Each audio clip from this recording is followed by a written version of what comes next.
I upset Sonny Liston, and I just turned 22 years old. I must be the greatest. I told the world, I talk to God every day. If God's with me, ain't no matter, you're just the same. I shook up the world.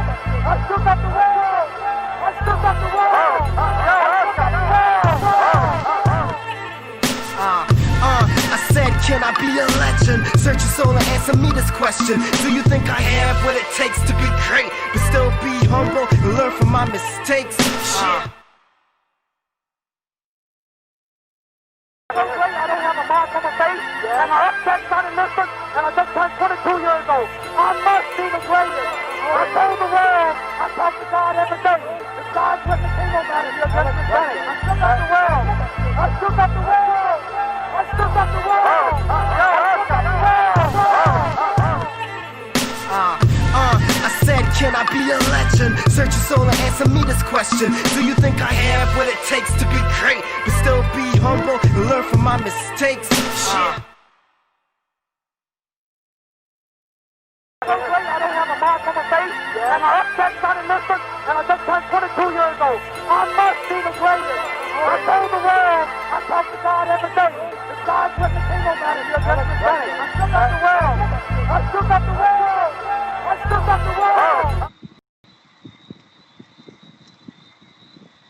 Welcome to another episode of This Just In. Now, this is one of the most engaging, interactive sports shows coming out of the Caribbean. A special welcome to all of you joining us for our very first live show right here on YouTube. I'm Marsha Boyce, and with me, of course, the gang is all here. Justin, Marvel, and Neil Hoyt. Now we're into the business end of the NBA season, guys. The playoffs are here; they're off and running. This is what a lot of basketball fans have been looking forward to. So tonight we will dedicate this entire episode to looking at the games that have been completed so far, as well as looking ahead to some of those clashes coming up tomorrow and throughout the course of this week. So take this one first. But the first game, Utah Jazz, Denver Nuggets. The Nuggets coming away with that 135-125 win in overtime. And you had Donovan Mitchell lighting up the court, a game high 57 points for him. But it wasn't good enough, to get them over the line. Jamal Murray leading the way for the Nuggets with 36 in that victory. So, Justin, I'm going to start with you. What looked good coming out of this game? You have to ask which team. For me, I see some issues from both sides going forward. For those who where Utah is concerned, and what's really troubling for me where Utah is concerned now is that their better end of the floor, which is supposed to be the defensive end, really was not good enough today. Granted, I will say that you would not expect Denver to go 22 of 41 from behind the arc every single game. But it was a bit concerning that, albeit that it was in overtime, that they gave up 135 points for a team that is, known for its defense, led by who I think defensive player of the year front runner, Rudy Gobert. But I will say this, and I'm going to jump Neil with this one. Initially, I was a bit concerned, obviously, because Mike Conley is missing early part of the series due to the birth of his child. That's their starting point guard. So I was worried, that's another player down because they're already missing a starter in Bogdanovic, their best shooter. I think going forward, if Mike Conley does come back, I would bring him off the bench. And I say that to say, watching Utah today, having Donovan Mitchell with the ball in his hands for the majority of the time, with the ball starting with him, I think it's the best case scenario going forward.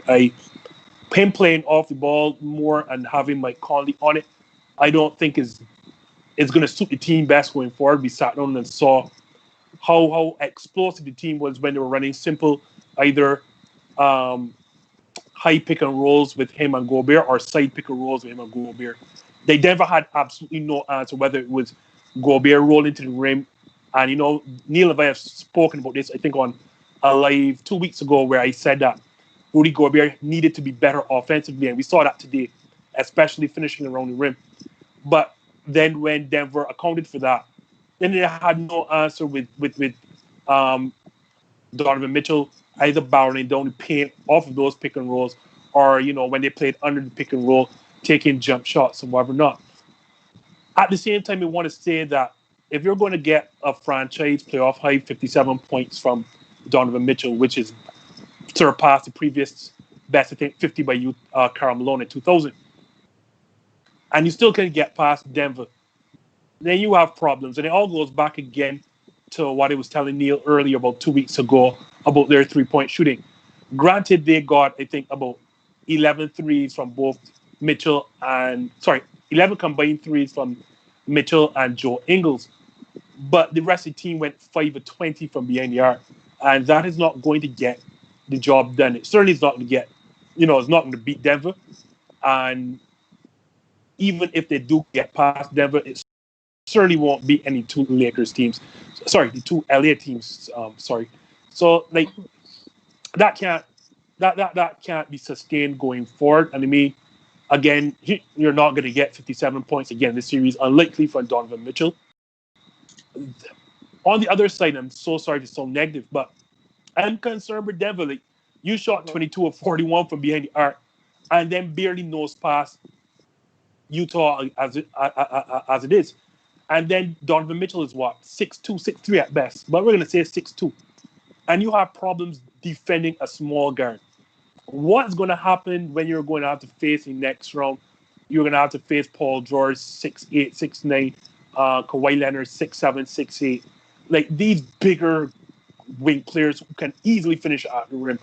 Like, Donovan Mitchell is not up to their class. If you're struggling with Donovan Mitchell, then you're going to have problems with as I said, Paul George, Kawhi Leonard in the next round, and quite frankly, a LeBron James in a possible Western Conference Finals matchup. Neil and I were messaging as the games were going on, and if we thought that Utah's defense was bad, well, Denver's was even worse. Like, there is clearly no rim protection. Like, that is clear. Like, Jokic is not bothering anybody's shot. And just saying, not to cut you, but I'm glad you mentioned defense there, because this is where I wanted to bring in Neil. Neil, we had a high scoring game, the game going into overtime, but clearly there was some issues on the defensive end at both sides of the court. Yeah. So your thoughts there. Right. So for me, it's twofold, right? So you have, as Justin said, you have a porous defense for Denver, right? I thought they defended the perimeter pretty well. You could also chalk up to some misses and bad shots from the Utah Jazz, but really and truly, their interior defense, they had Jordan Clarkson look like a world beater in the first half, right? And Jordan Clarkson, Justin and I talk about Jordan Clarkson a lot. He's anyhow. Yeah. But the truth is, right? I think that is one of those things where Utah has a problem with perimeter defense and Denver has a problem with interior defense. Now, we talked about Utah. We know Utah should not be getting out of this series. We know that it is one of those things where Denver is too good offensively to be matched, especially with some of their players being down. But Denver, as Justin said, is concerning. Now, you have one of the tallest teams in the league, and they are really bad at interior defense. No, that is all good for when you're playing the Jazz. When you have undersized guards get into the ring and everything like that, but you still can rely on your offense to get past. But as Justin said, when you start to play the Lakers or the Clippers, right now, if you start to play the Houston Rockets, you in problems, right? Shoot.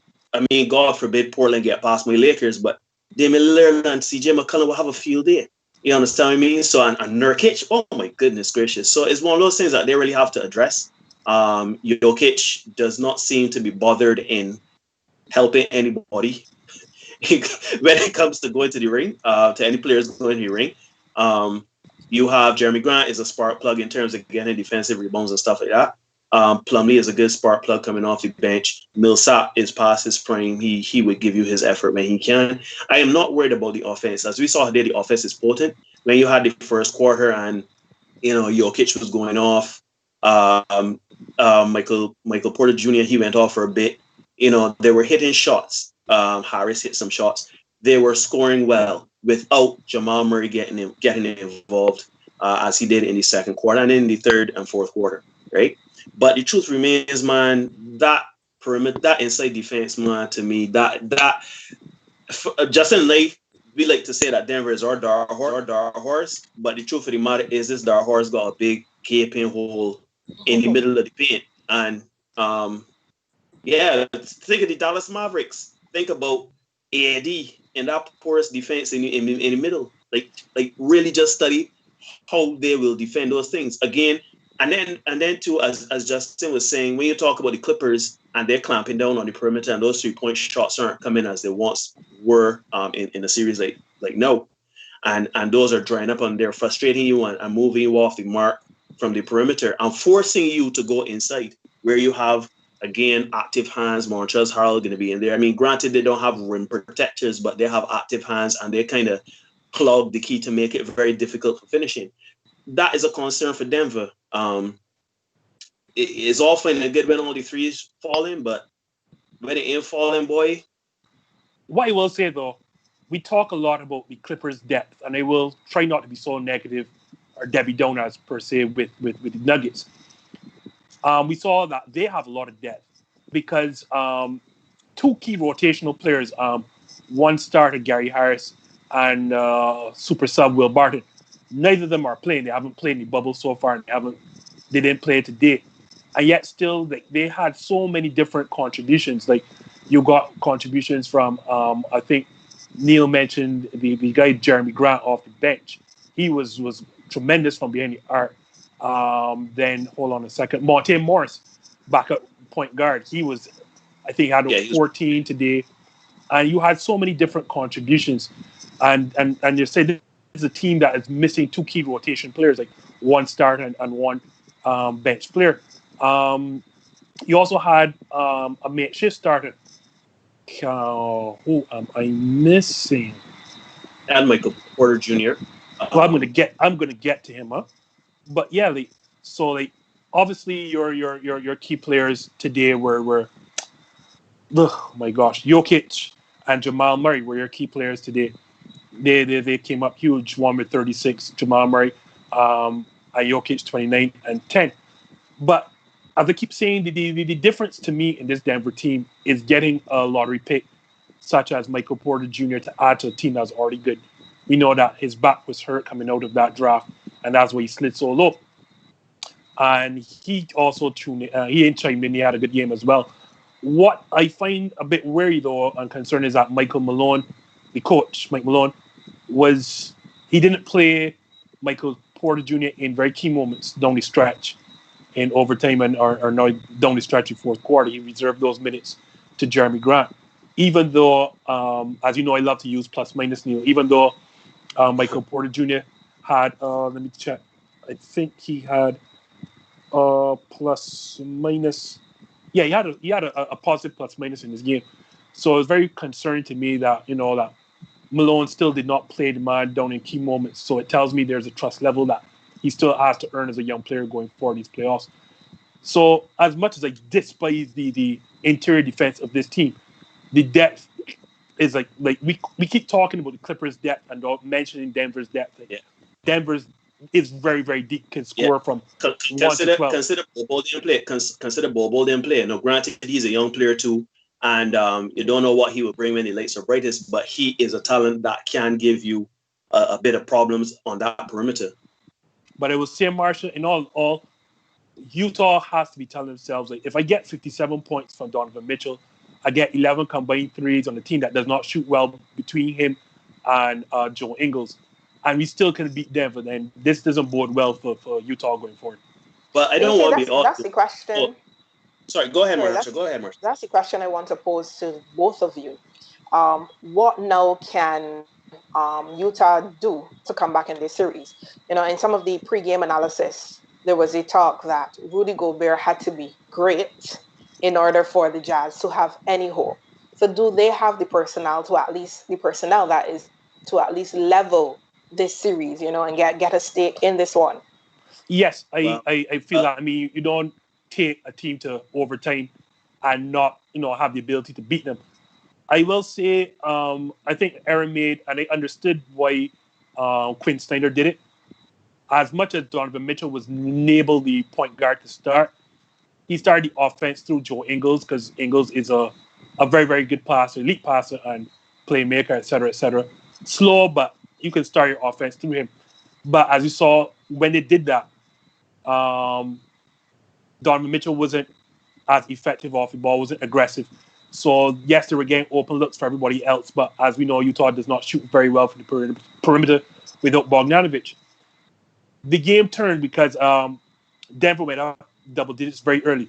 The game turned from the time that second quarter when the ball went into Mitchell's hands. So I would think Quinn Snyder he's a very good coach that he will realize it is best to get Donovan Mitchell aggressive early and don't make that mistake by starting, the offense through Joe Ingles rather with Donovan Mitchell.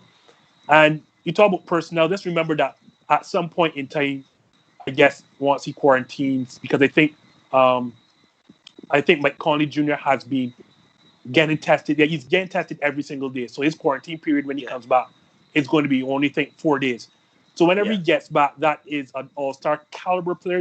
He's never made an all-star, but that's an all-star caliber player that will be coming back. I just hope, as I mentioned before, Quinn Snyder is smart enough to bring him coming off the bench. And so they will get a lift and they can make a series of this, Marsha, but I just don't expect them to win. Yeah, so just to add to that, I think that the inconsistency from the other players in the team, as some of these analysts like to say, the others, that is the issue here. The inconsistency with them and their ability to be aggressive and go after it, right? So, yes, you have Donovan Mitchell, who, I don't want to say he has to get 57 every night, but he will have to have prolific offensive night in this to kind of make it competitive. I love the aggression from Rudy Gobert. Justin hit it nail on the head last week when he said that that's what they needed to do, or rather that's what he needed to do, be more aggressive and make himself a threat on the inside. And, he scored, he was very aggressive. And this is not just in pick and roll situations, but also when he got the ball, whether it be in the middle of the key or on the low post, he was very aggressive in going to the ring and scoring. Joe Ingles is going to be the consummate professional and will give you, buckets.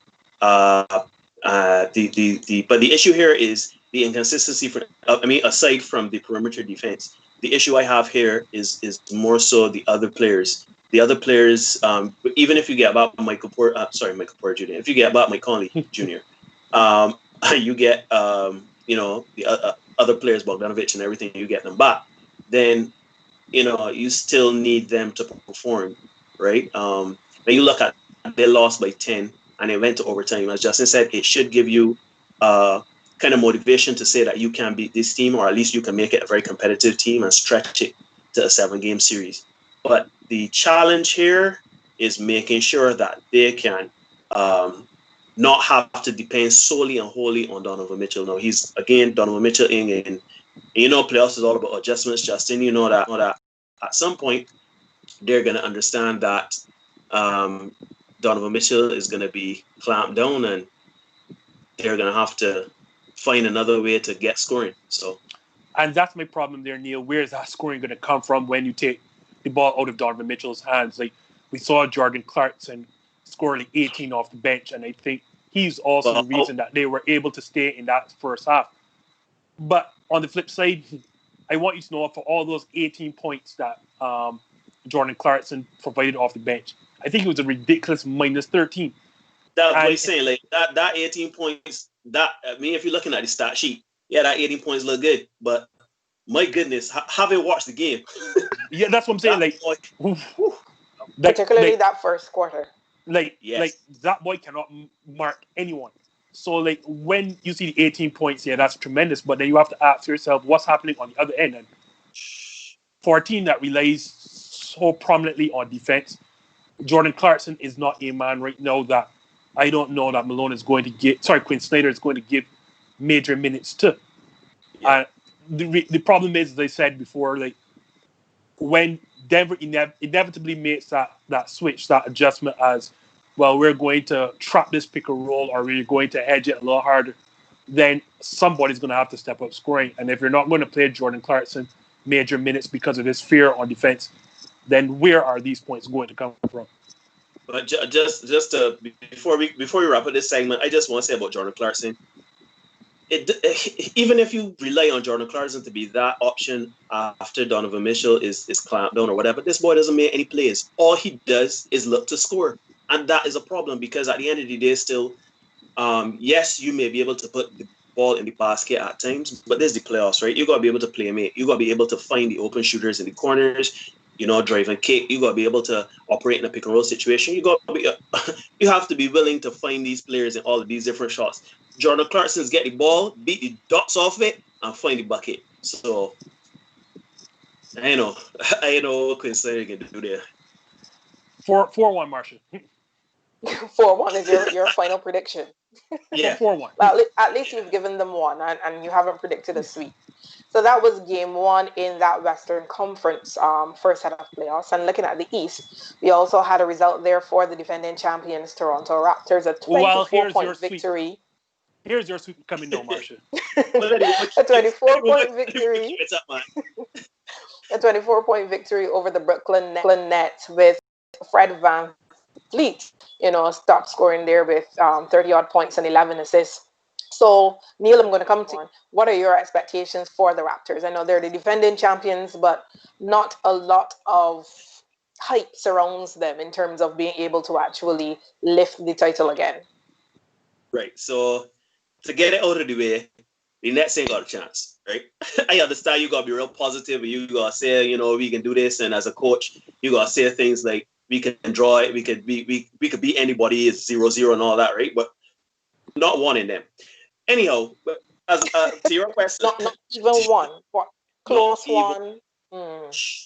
No, because when you look at the start, I didn't watch the game unfortunately because I had to do some errands. But I saw glimpses of the game, I saw parts of it, especially in the second half. I haven't seen where the scoring is coming from. There was diverse scoring amongst the starters as well as the boy Timothy. I can't his Cabaret, yes. Him. First name basis. Right.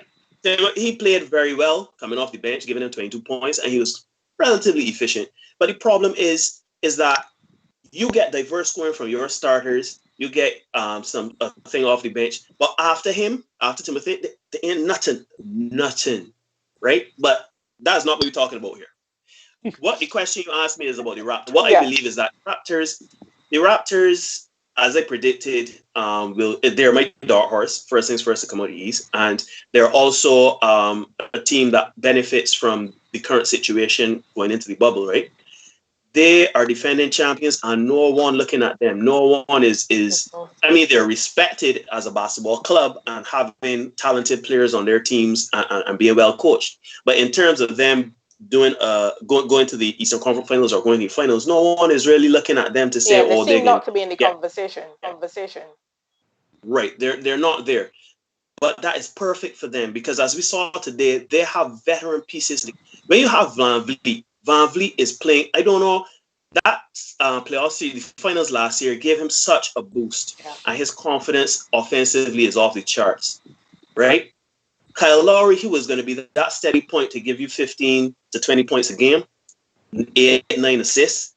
You have Ibaka that's going to control the paint, and anything after that offensively is gravy. So when he could give you something like 20 points, oh my goodness. You got Marcus All that understands the game and can still put the ball in the basket and understand when to shoot and where to pick his moments and pick his spots. You got OG Anunoby, that he's hitting trees. He hit a three-pointer tonight. He's looking good offensively too. Realize I ain't talking about Spicy P yet. I have not talked about Pascal Siakam as yet. This team is very impressive to me in terms of being well balanced, being all together, understanding who is scoring and who is hot and when to pick their moments. And most importantly, they're all committed on defense. They're all making sure that they can get the defensive stops. So, I mean, when you say ASAB, they gave up a pretty big lead this evening. But without that being said, I think that they are a sleeper. They really are. It's really funny to say that as a defending champion, there are sleepers here in these playoffs, and I really would, if I were the Milwaukee's or the Boston Celtics, those teams, I would really be raising the eyebrow and saying, I don't know. So Well, this is a debate show, so I'm not here to agree with Neil. So you know, This is an you know, analysis show. do. This is an You do. analysis show. Sorry, but Marsha, he knows he agrees with me, but he just gotta make up something right now. No, I'm not making that anything. So, well, Neil says it's a sleeper team. I'm going to sleep on the Toronto Raptors today. Yes, I said it. And it sounds bad that I am picking apart a 24-point victory. But as you correctly said, there are some signs of concern for me. And this team threw away a huge 27-point lead towards the second half. No, they were awesome defensively. And as you should be against a team missing Kyrie Irving, Kevin Durant, Spencer Dinwiddie, DeAndre Jordan. That's on almost the entire, what should be the entire net starting five. As right, they went up as many as 20-something this game earlier part. And they were awesome defensively. As you know, they like to rotate. They wall off trades, help and recover. I don't think there's a team in the league that help and recovers quite like these Toronto Raptors. My concern has come now in that third and fourth quarter. I don't know if Neil saw, but the Nets got as close as within 8 at one point in the third quarter, and within the fourth, they were still within the single digits at one point. That has to be a concern when Karis LeVert looked like the best player in the entire world, far less the NBA. He had real good. Most they saw. He had a career 15 assists because he was playing makeshift point guard tonight. And what Toronto did to keep him out the paint, they were trying to keep him out the paint. They were throwing some soft coverages, like soft double teams and hedges and traps. And yet still, Karis LeVert found his way to rim constantly. And I'm here saying again, like I mentioned with Denver, looking at Donovan Mitchell, like he was the second coming to Michael Jordan. If you're struggling with Karis LeVert, well, I don't know what to tell Toronto when they have to deal with Jason Tatum, Jaylen Brown, and Kemba Walker coming up next, who I have to beat. They're currently playing, yes, your Boston Celtics. They're currently playing the Philadelphia 76ers as this is currently being recorded. I have some issues there. Joe Harris went off from behind the arc because of the drive and kicks from Karis LeVert's action. As you said, they had so much problems containing that. And I mean, these are not star-level players. I mean, don't get me wrong. At some point, I expect Karis LeVert to become an all-star caliber player. Joe Harris has already made a Team USA, a weekend Team USA at that. But he's made a Team USA. And when you're struggling to defend these guys, also, I think I'm missing somebody. Hold on a second. Oh, yes, Garrett Temple. Garrett Temple also had a good game in this. Oh, yeah. But these are not superstars by any stretch of the imagination. And if there's one calling that Toronto's supposed to have, it's defense. And giving up 110 points to this Brooklyn team, as I said, that's without Kyrie Irving, without Kevin Durant, without Spencer Dinwiddie. As I said, like, maybe it's a matter of playing down to your competition and knowing that, you could put your foot on the gas at any point in time and win this game. But I'd have some concerns because you don't want to get into the habit of flipping on and off the switch. You want to be, in tune. That's what veteran teams running full throttle right through. Yeah. So, like, I mean, make no mistake, this team is all the players on this team, with the exception of a couple players, have won a title last year. So, I mean, they're battle tested. But I'd be concerned ahead of a possible second round matchup with Boston if this is what's going on. And then, as I said, Fred VanVleet had to go off with 30 points. Well, let me not use had, but he went off for a big margin when they got within, when they started to threaten. VanVleet says they're continuing in threes, and can you rely on that? And that's on the other end, they had a problem with Brooklyn with that situation. Oh, granted, you're missing so much scoring, but if there's one thing that you should be able to control is how you're playing defense.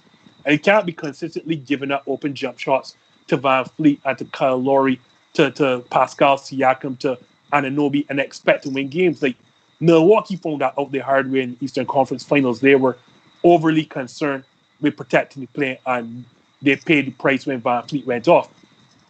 Today again, Brooklyn, paid that penalty.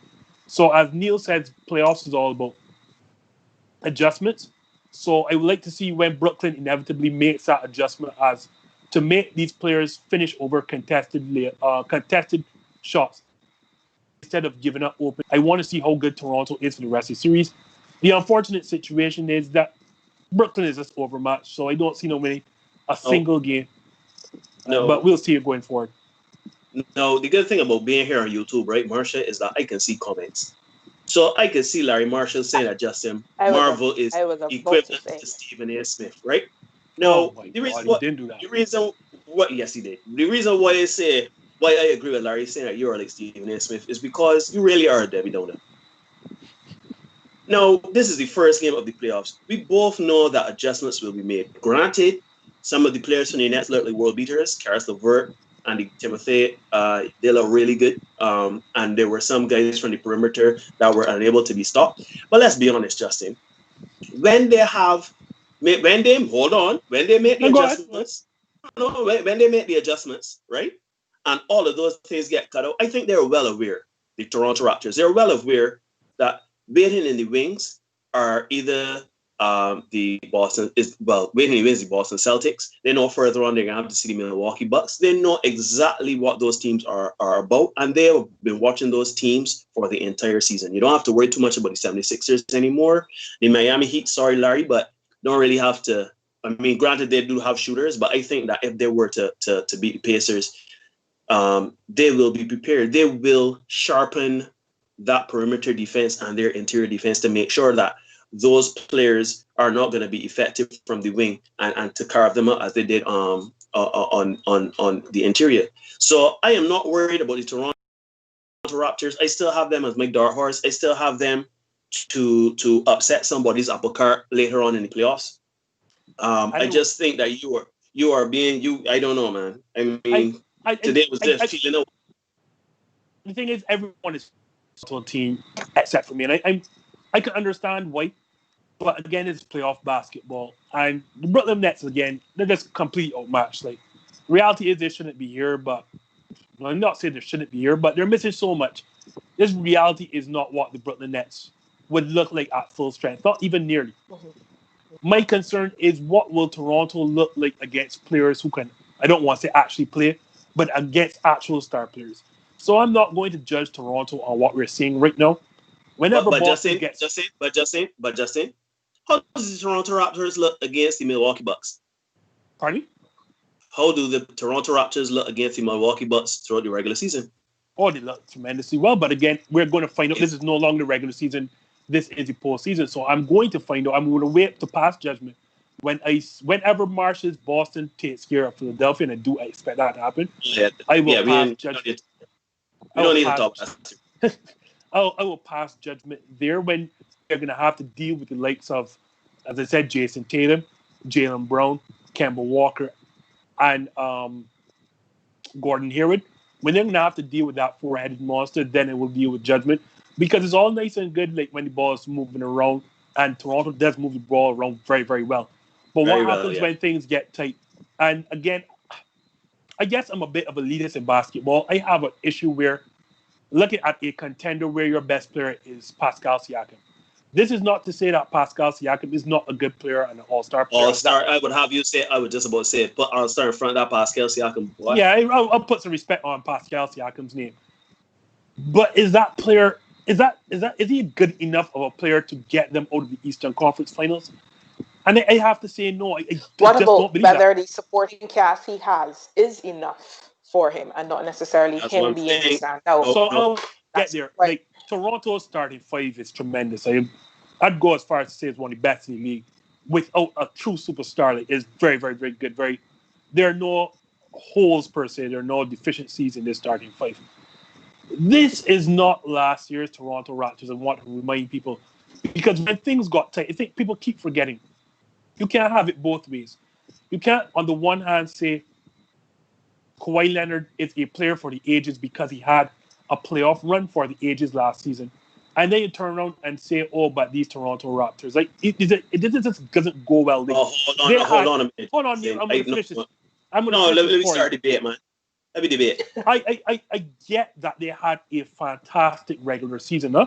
But I keep wanting to remind people, last season there were so many points throughout the playoffs that Kawhi Leonard had to pull these guys through. Like, we know every possession counts when it comes here. There's no longer beating up on bad teams. Well, unless you want to exclude this first round against the Brooklyn Nets. Like, there's no longer any beating up on bad teams. Like, the possessions will get tighter. Who is that guy that I can give the ball to now and say, down the stretch of a fourth quarter, I need you to win this game? We saw what Kawhi Leonard was in that series against Philadelphia. We saw him on both ends against Milwaukee, not just scoring in the Milwaukee series, but basically putting clamps on Kawhi Leonard. Oh my gosh, on Giannis Antetokounmpo. And then we saw what he was in the finals. So then, who is that guy? Who is that guy that he can put the ball in when it gets tight and I can say, I need a bucket, or I need you to create to get a bucket for someone else? I don't see that player on the Toronto Raptors right now. I can tell you who that guy is. That guy is, it could be Fred VanVleet. It could be Kyle Lowry. That's the good thing about the Toronto Raptors. The Toronto Raptors remind me of the Detroit Pistons that beat my Lakers back in 2004. It's really by committee. Who was the person on the Pistons in 2004 that you would say when it gets tight, you give the ball to and get out the way? I would say you have Chauncey Billups in that role, or you have Rasheed Wallace. No, hold on. So that's the point I'm trying to make. The point I'm trying to make is you have Pascal Siakam. He is a bucket. No, you could go with him, or you can go from the perimeter with Fred VanVleet. His confidence is off the charts this season, right? But you still have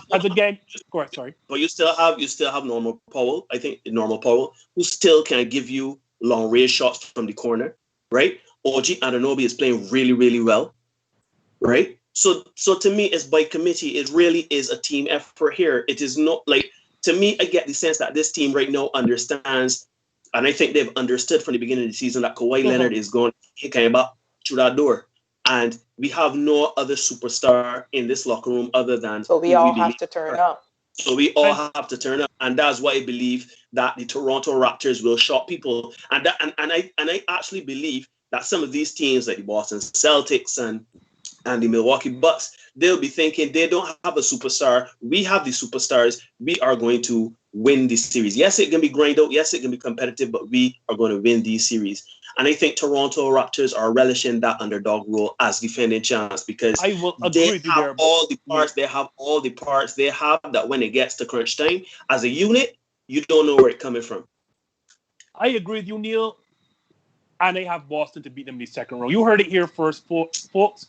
I do not have the Toronto Raptors getting out of the second round in the playoffs. When possessions get tight, I do not see that guy that is going to put the ball in his hands or put the team on his back and say, come here, we are going to get this bucket, we are going to finish this game. I don't see it. I'm going to jump in here right now, Neil. Hold on. I'm just going to jump in here right now because we have a few games that we want to get through. And I know you guys love talking about the Boston Celtics and their chances. Things are a bit close in that game one of that series between the Celtics and the Philadelphia 76ers. So, of course, I'm sure you want to talk about it during Thursday's mailbag as well. But I just want to turn your attention, since you both agree that, you know what, the Celtics are the team which will be coming out of that particular series. Let's turn back our attention to the Western Conference. Dallas Mavericks, the LA Clippers, you know. Some big names going head to head, essentially. Me personally, I'm really liking what I'm seeing from Luka Doncic. So what are your expectations for that series? Justin, for example, are you bold enough to make a prediction for this one? Yeah, of course. Of course. Of course, that's what the show is about. Clippers in 5. Clippers in 5. I'm taking a note of all of these, huh? All right. Please write them down.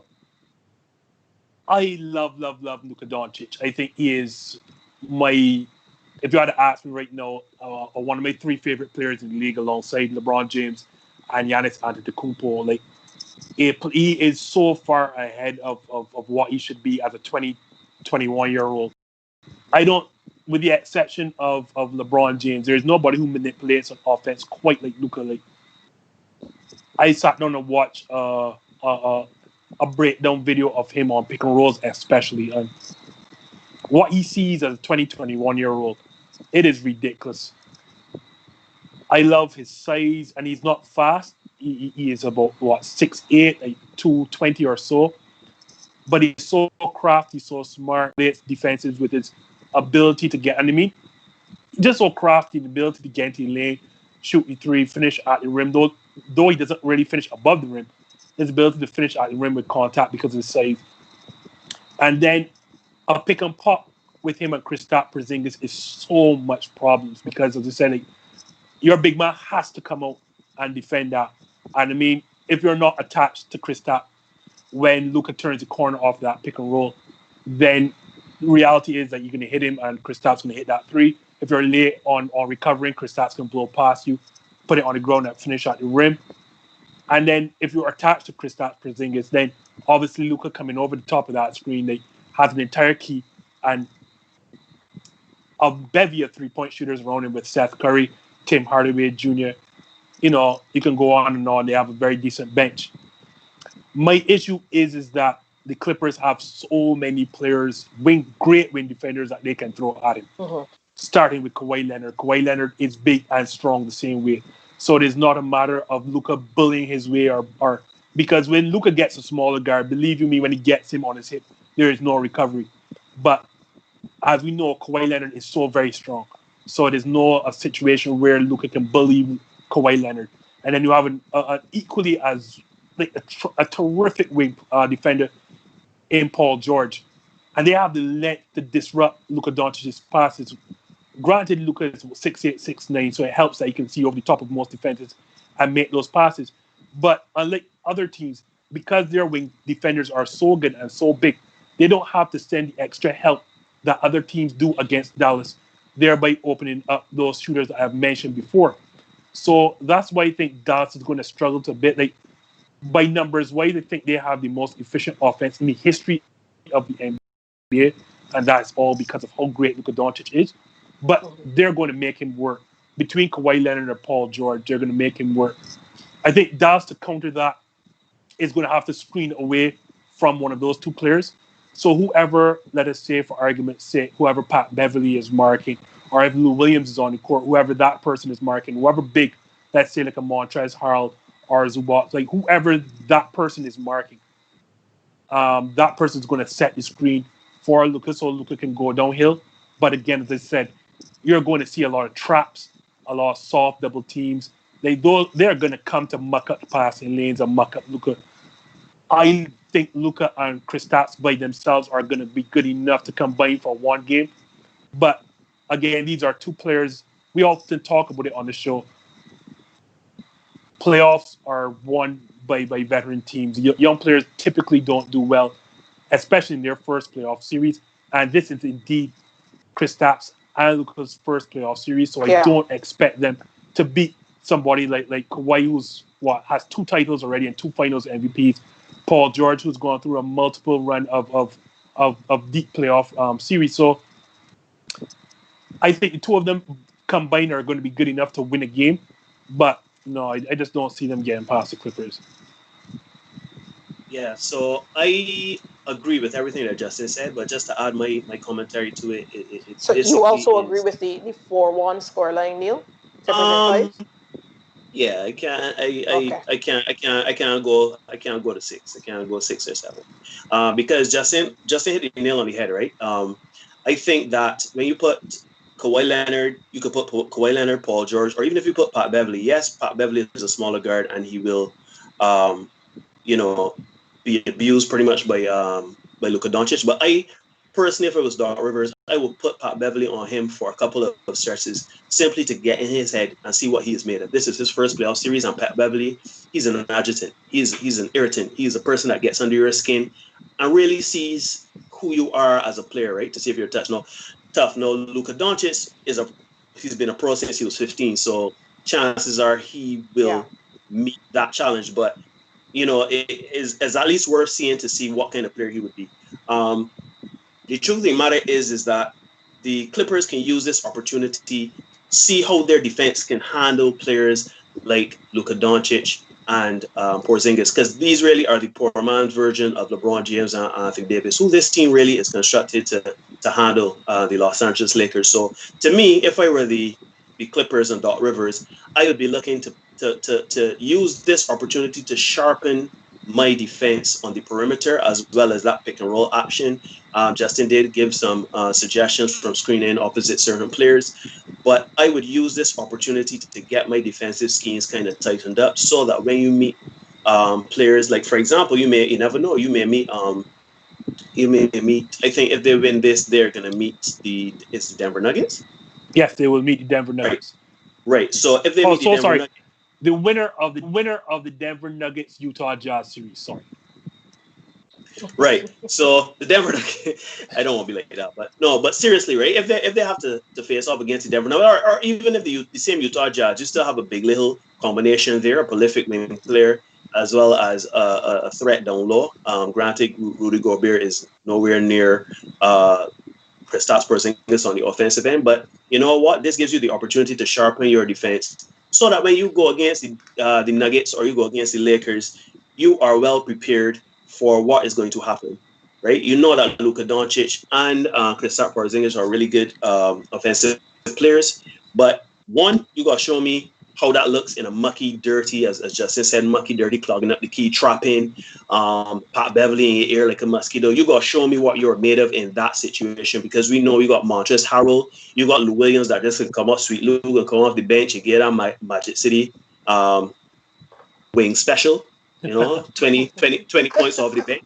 So, size and legs. Thighs and legs. So you gotta be real prepared for that situation as the Dallas Mavericks, and they're not up to the challenge because they're going to come at you in waves on both ends of the floor. And Dallas, I think, can use this to really bolster their experience. Now, obviously, you're not going to go into the series saying, "Oh, we can lose," but you understand what it is, and you understand the lessons you can take away from this, so that in future years, in future seasons, you can once you get the right pieces and everything like that, you can go for a deeper playoff run. To me, Dallas has a lot of inconsistency with the Tim Hardaway Jr. as well as Seth Curry. Those are great offensive players when they are really hitting and in their stride. But I find they're a bit inconsistent, and some of those other Dallas Maverick players too. So we know Porzingis and Luka Doncic are going to be the prime scorers for the Dallas Mavericks.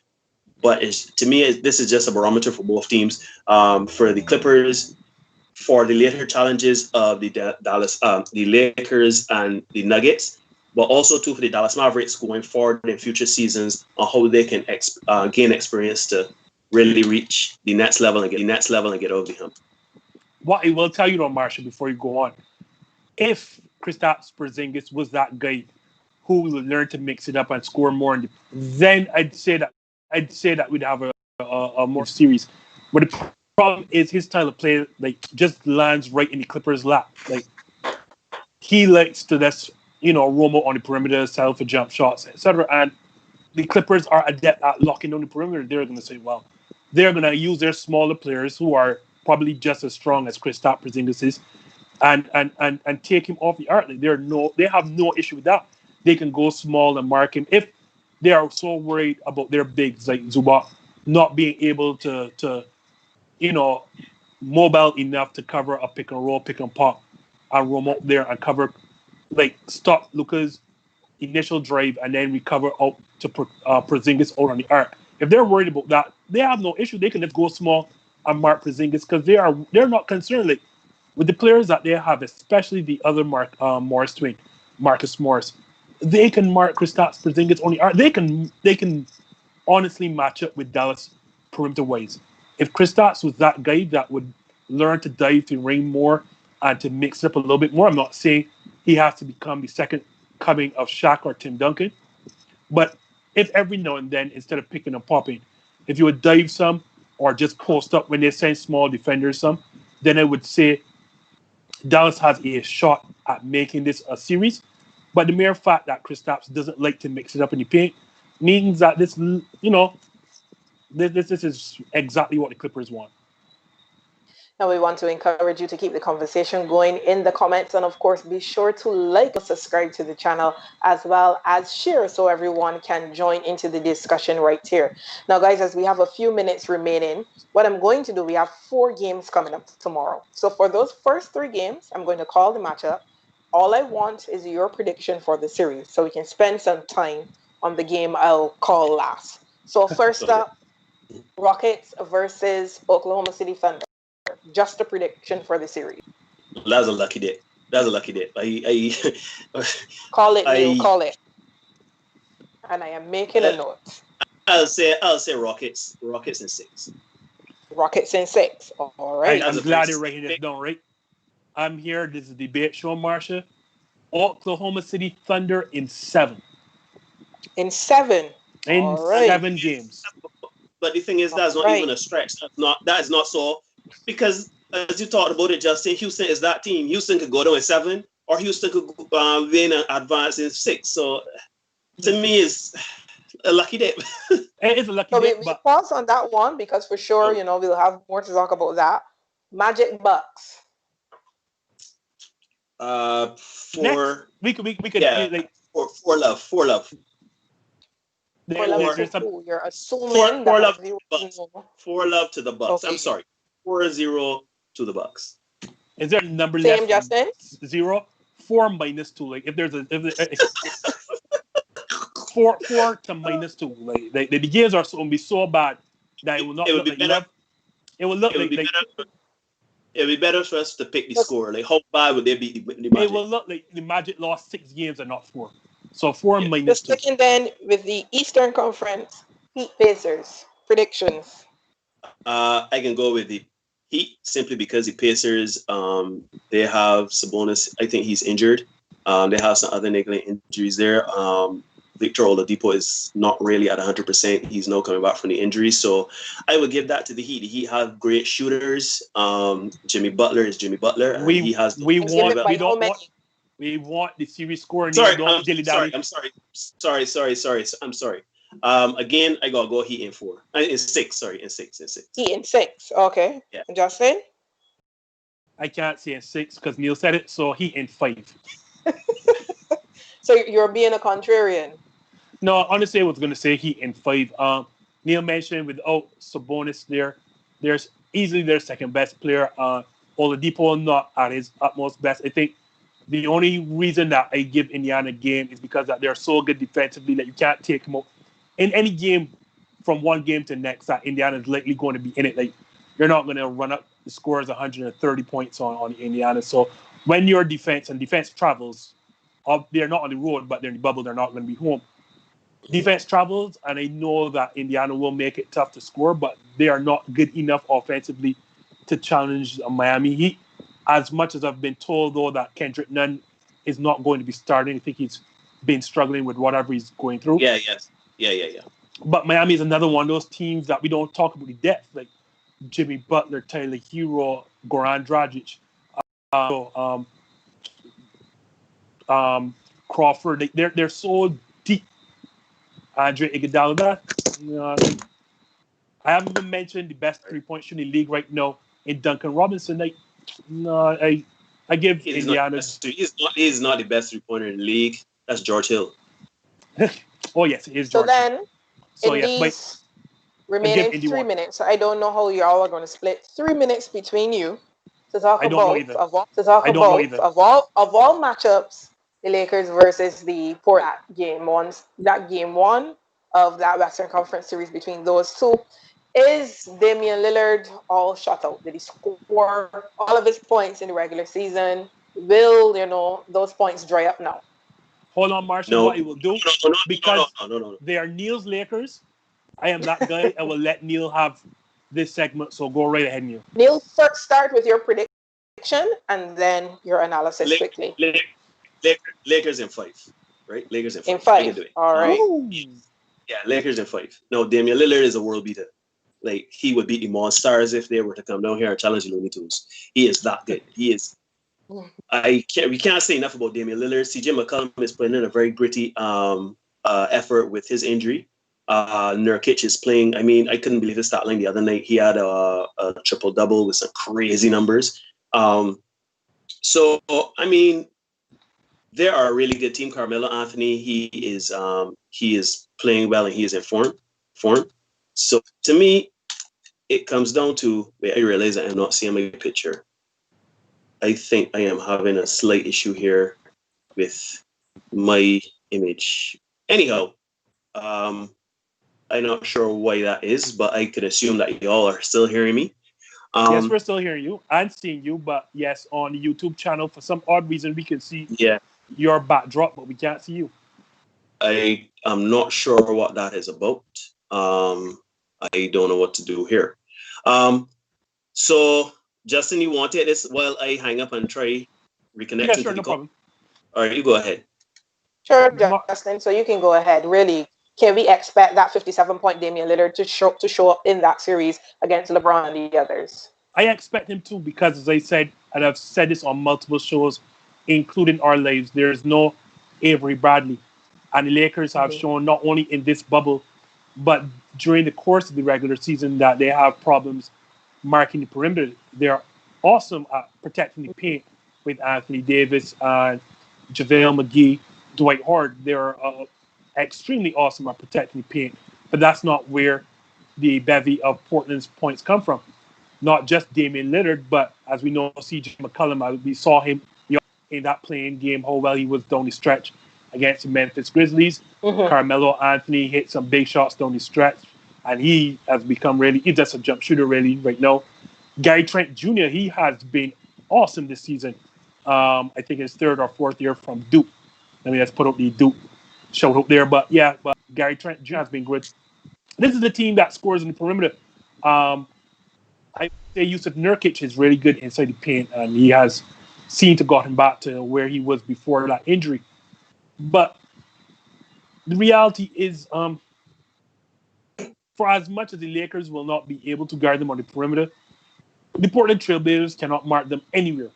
And we sat down and saw this against the Memphis Grizzlies, where they could not mark anything, whether it was Ja Morant, whether it was Grayson Allen, and I mean, this is a team that was missing Jaren Jackson Jr. Just not to interrupt, but I just want to point out in the comments, Dre Bishop, he's actually calling it for the Blazers in 7. Yeah, I know that's the in thing for everybody, and don't get me wrong, Rob. The Lakers will have problems guarding Damian Lillard.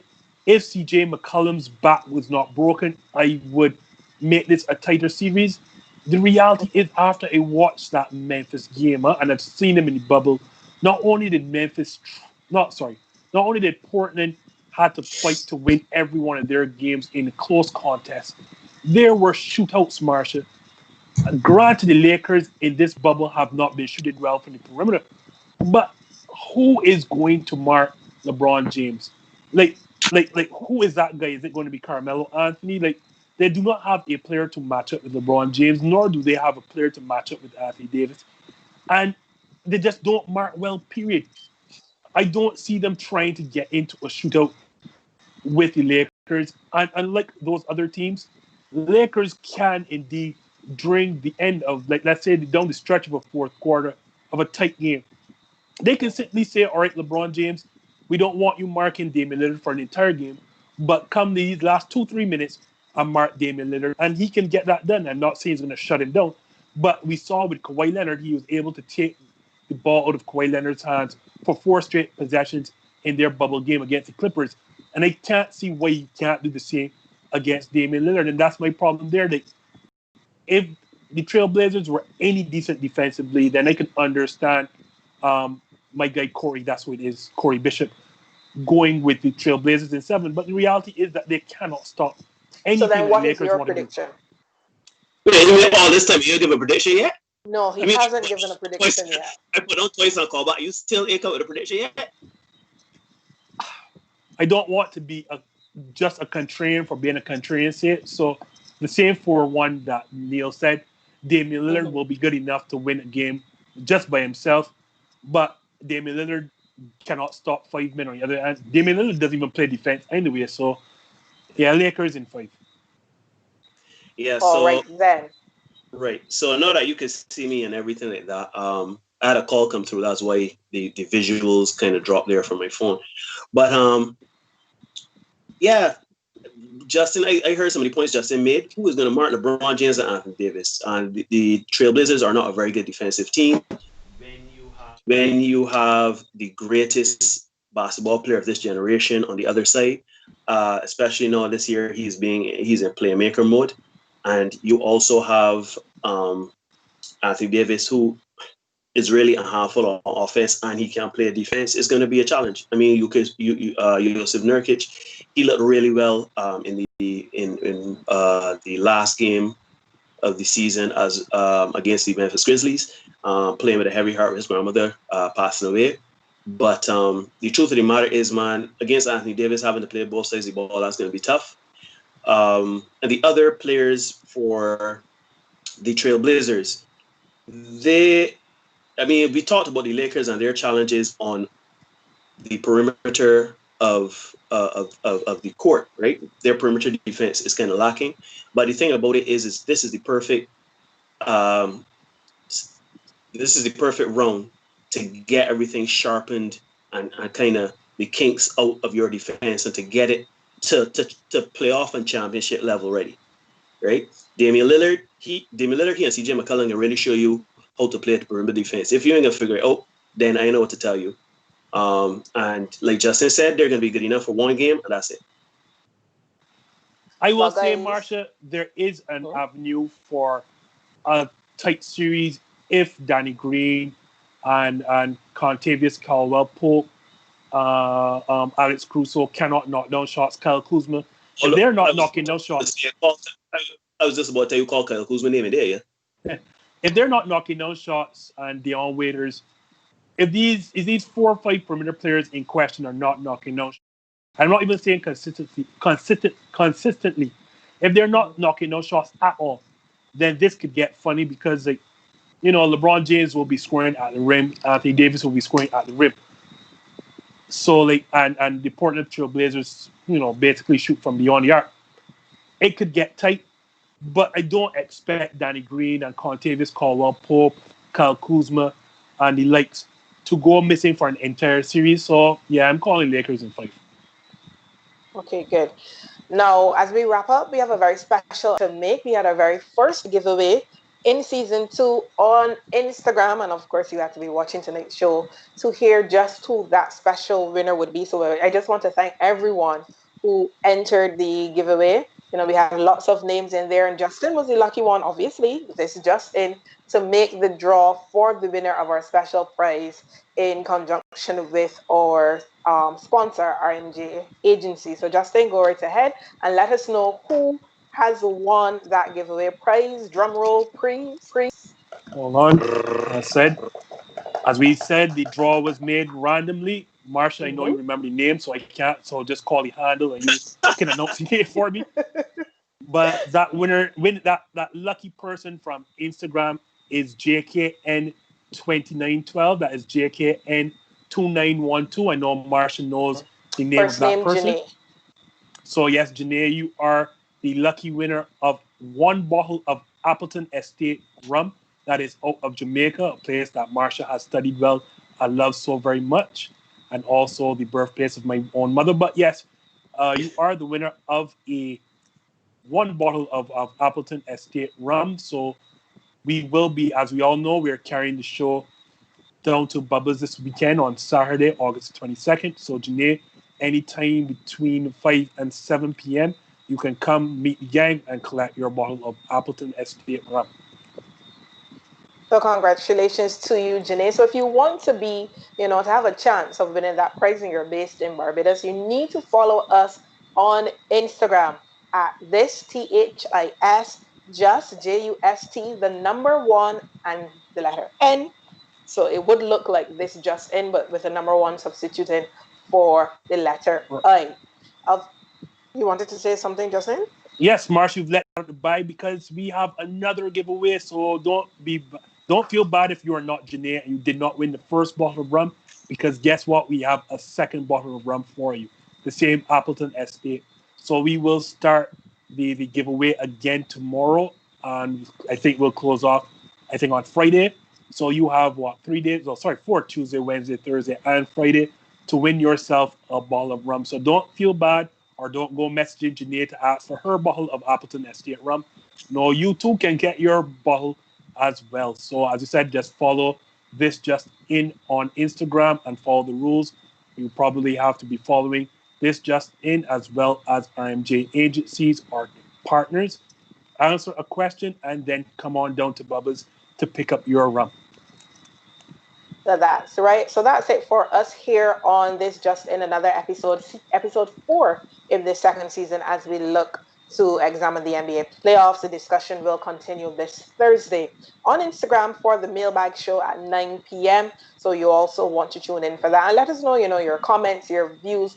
Which team are you backing for this playoff series? Follow us on Instagram. We're also on Twitter. Of course, we're on Facebook and right here on YouTube. Be sure to comment, like, subscribe, and share our videos. These actions mean a lot to us as we seek to grow this channel right here on YouTube. But that's it for us tonight. I am Marsha Boyce. I am Justin Marvel. I am the Neil Hoyt. The Neil Hoyt, bringing us to an end of another episode here. Have a good night. Good night, everybody. I don't have a mark on my face, and I upset Sonny Liston, and I just turned 22 years old.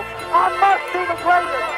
I told the world, I talk to God every day. If God's with me, ain't no matter, you're just the same. I shook up the world. I shook up the world. I shook up the world. I shook up the world. I said, can I be a legend? Search your soul and answer me this question. Do you think I have what it takes to be great, but still be humble and learn from my mistakes? Shit.